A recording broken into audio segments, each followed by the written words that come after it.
बिस्मिल्लाहिर्रहमानिर्रहीम अल्हम्दुलिल्लाहि रब्बिल आलमीन वमा अर्सलनाका इल्ला रहमतल लिल आलमीन। बाद खुदा बुज़ुर्ग तुई किस्सा मुख्तसर। नाज़रीन, प्रोग्राम फ़िक्र सुकून के साथ आपके सुकून की फ़िक्र लिए मैं हूँ आपका मेज़बान अज़हर इकबाल साबरी।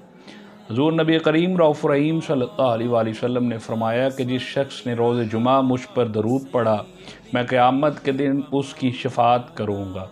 इसलिए नाज़रीन मोहतरम, हमें चाहिए कि हम नबी पाक सल्लल्लाहु अलैहि वसल्लम की ख़ास शफ़ाअत हासिल करने के लिए उन पर दरूद शरीफ बहुत कसरत से पढ़ा करें। और प्रोग्राम को आगे ले जाने से पहले आज मैं आपको एक ऐसे हौज़ की बात बताऊंगा जिसको हौज़े कौसर की फ़जीलत हासिल है। उसकी बात बताने से पहले, उसकी फ़जीलत बताने से पहले, आपने अगर अब हमारे चैनल को अभी तक सब्सक्राइब नहीं किया है तो यकीनन एक अच्छी फलाह के लिए हमारे चैनल को ज़रूर सब्सक्राइब कर लें।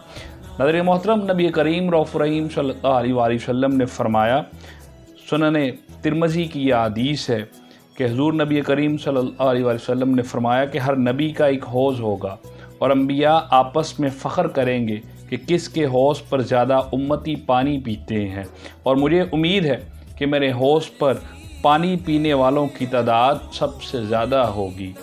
नाज़रीन मोहतरम, देखिए किस तरीके से सरकार दो आलम सल्लल्लाहु अलैहि वसल्लम इस बात की उम्मीद अपनी उम्मत के अंदर पैदा कर रहे हैं कि जो शख्स नबी पाक सल्लल्लाहु अलैहि वसल्लम पर दरूद कसरत से पढ़ेगा, अल्लाह और उसके रसूल के अहकामात की बजावरी करेगा, अल्लाह और उसके रसूल के बताए हुए रास्ते पर चलेगा और बिलखुसूस नेक आमाल करेगा और इखलास के साथ अपनी ज़िंदगी को जिएगा, दूसरों के साथ मोहब्बत के साथ पेश आएगा, अल्लाह के हकूक़ के साथ बिलखुसूस हकूक़ुल इबाद को पूरा करेगा, वो कोई काम ऐसा नहीं करेगा जो कि शर्मसारी का बाइस बने।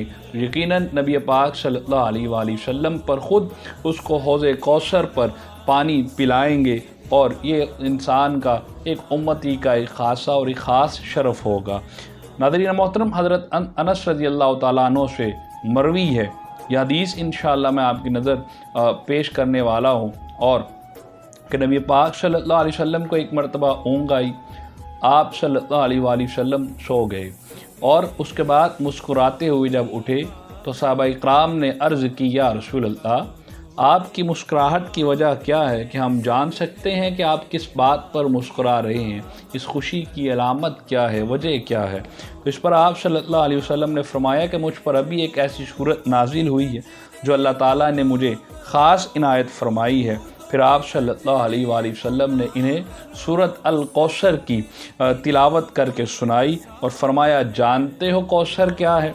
साहबा ने अर्ज़ की, अल्लाह और उसका रसूल बेहतर जानता है। आप सल्लल्लाहु अलैहि वसल्लम ने फरमाया कि कौसर एक जन्नत की एक ऐसी नहर है जो अल्लाह ताला ने मुझे इनायत फरमाई है। इसके पास बड़ी खैर व बरकत है।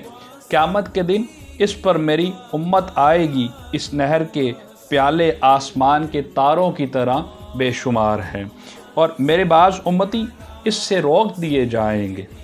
मैं कहूँगा कि ए मेरे रब, मेरे फ़लाँ उम्मती को क्यों रोका गया है? जवाब मिलेगा कि ये आपको मालूम नहीं है कि आप सल्लल्लाहु अलैहि वसल्लम के बाद ये वो लोग हैं जिन्होंने दीन में नई नई चीज़ों को ईजाद किया था, इसलिए इनको आपके पास आने से, हौज़े कौसर के पास आने से रोक दिया गया है।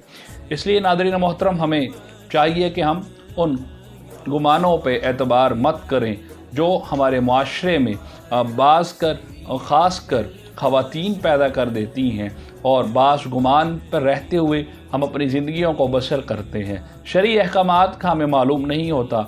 हमें चाहिए कि हम अपने उलमा से ज़रूर राब्ता करें, उन लोगों के पास जाएं जिन्हें अल्लाह रब्बुल इज़्ज़त ने इल्म अता फ़रमाया है, ताकि हम उनके पास जाकर अच्छे तरीके से शरई अहकाम के मुताबिक, कुरान और सुन्नत के मुताबिक उनसे इन पैगामात को हासिल कर सकें, वही बात आगे लोगों को बता सकें जो बिल्कुल कुरान और हदीस के मुताबिक हो, या उलमा ने जिस तरीके से भी उसको मुख्तलिफ़ प्रोसेस के तहत, इज्तिहाद के तहत और दीगर चीज़ों के तहत इसको कायम व दायम किया, लोगों तक पहुँचाया, लोगों को एक उनकी इस्लाह करने के लिए दीगर माशरे में एक अच्छा نکھار پیدا کرنے کے لیے لوگوں تک ان چیزوں کو پہنچایا۔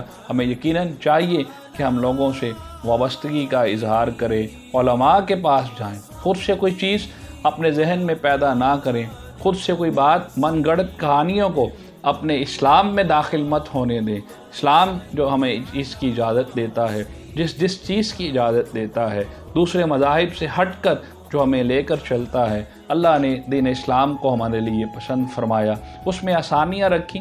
اللہ نے اپنی اس خاص امت کو جو امت محمدی صلی اللہ علیہ وآلہ وسلم ہے، اللہ نے خاص بے شمار عنایات اس کو عطا فرمائی۔ ہمیں اللہ کا شکر ادا کرنا چاہیے کہ مولا تو نے ہمیں امت محمدی صلی اللہ علیہ وآلہ وسلم سے پیدا کیا، اور ہمیں خاص کر اس بات کا شرف دیا کہ ہم تیرے آگے توبہ و استغفار کر کے اپنے گناہوں کو بخشوا سکتے ہیں، تیرے نبی پر درود پڑھ کر اپنی زندگی کو سنوار سکتے ہیں۔ ناظرین محترم، اجازت دیجیے فکر سکون کی ٹیم کے ساتھ السلام علیکم ورحمۃ اللہ وبرکاتہ۔